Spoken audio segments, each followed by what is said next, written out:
Saudaraku, mengapa Tuhan selalu memperhatikan bagaikan mata elang yang siaga mengawasi buruannya? Itu artinya bahwa Tuhan senantiasa memberikan pertolongannya kepada kita di saat kita butuh pertolongan.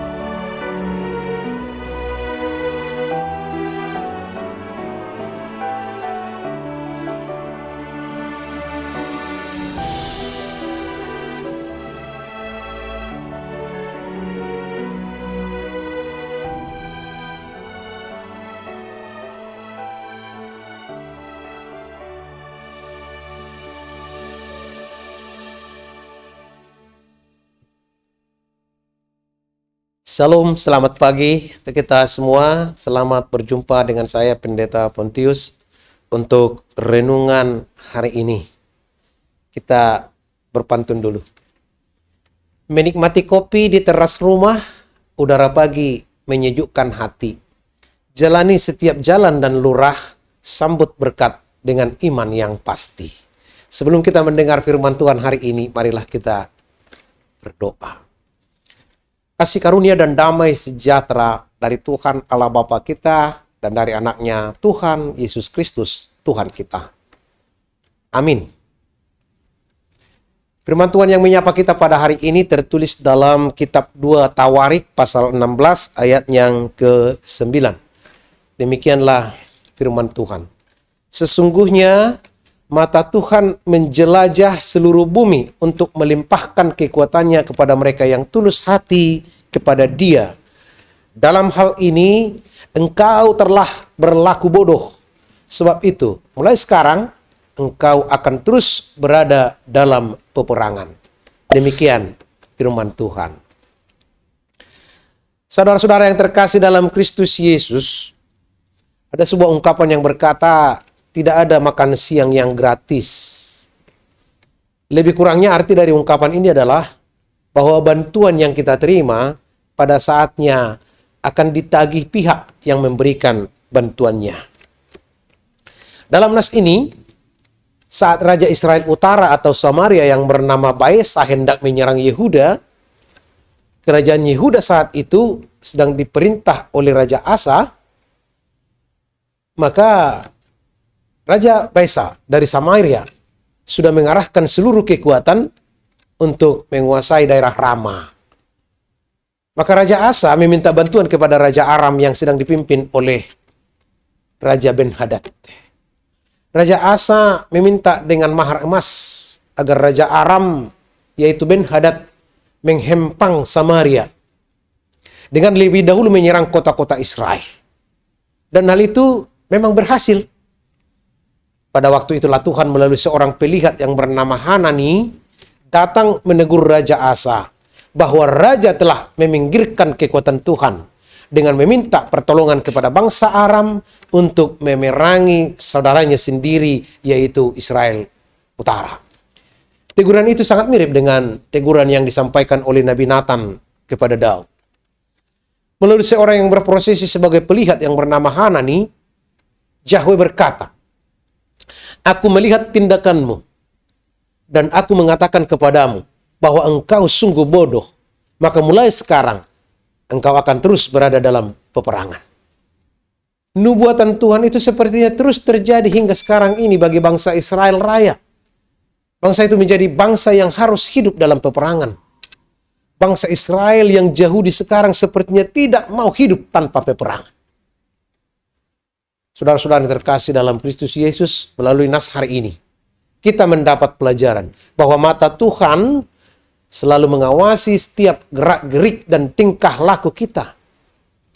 Tuhan mencari atau menyelidiki hati nurani kita. Karena bagi Tuhan tiada yang tersembunyi.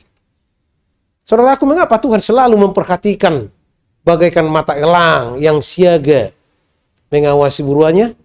Itu artinya bahwa Tuhan senantiasa memberikan pertolongannya kepada kita di saat kita butuh pertolongan. Mengapa seorang asisten rumah tangga terus harus siap-siap siaga menjaga anak majikannya? Itu juga artinya agar si asisten rumah tangga itu bisa memberikan pertolongan di saat si anak memerlukan bantuan. sehingga si anak selamat dari kecelakaan. Demikian Tuhan mengawasi kehidupan kita.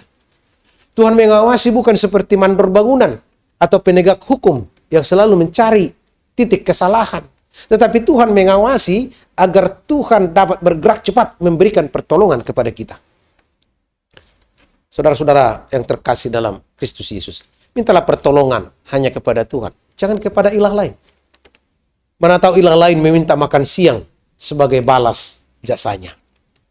Padahal Tuhan kita tidak pernah menuntut balas jasa. Dia total memperhatikan kita dan menolong kita selalu. Amin. Kita berdoa. Terima kasih Tuhan atas napas kehidupan yang Tuhan berikan hingga pada saat ini. Terima kasih atas pertolongan Tuhan kepada kami. Terima kasih atas pertolongan Tuhan kepada orang yang sedang berduka cita. Orang yang sedang remuk hatinya. Terima kasih Tuhan kepada orang yang terpenjara. Baik karena perbuatannya sendiri ataupun tidak karena perbuatannya sendiri. Terima kasih Tuhan. Kami masih hidup hingga saat ini.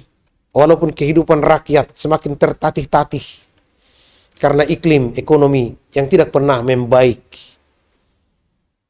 Untuk itu kami berdoa. Buat stakeholder negara ini. Dari Bapak Presiden, Wakil Presiden, para menterinya yang banyak.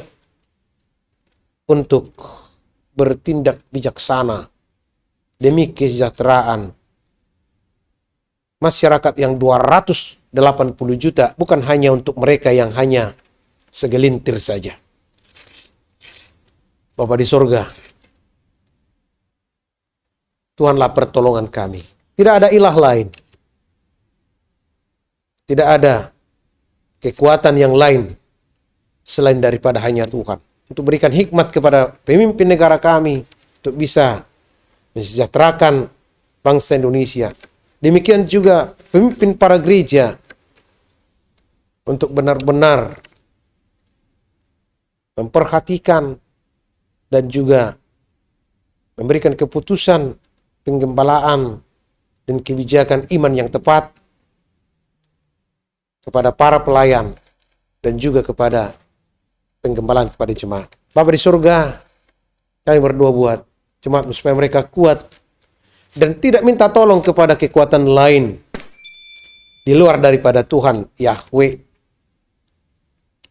Kuatkan mereka Tuhan mengarungi kehidupan ini yang serba susah, yang serba salah.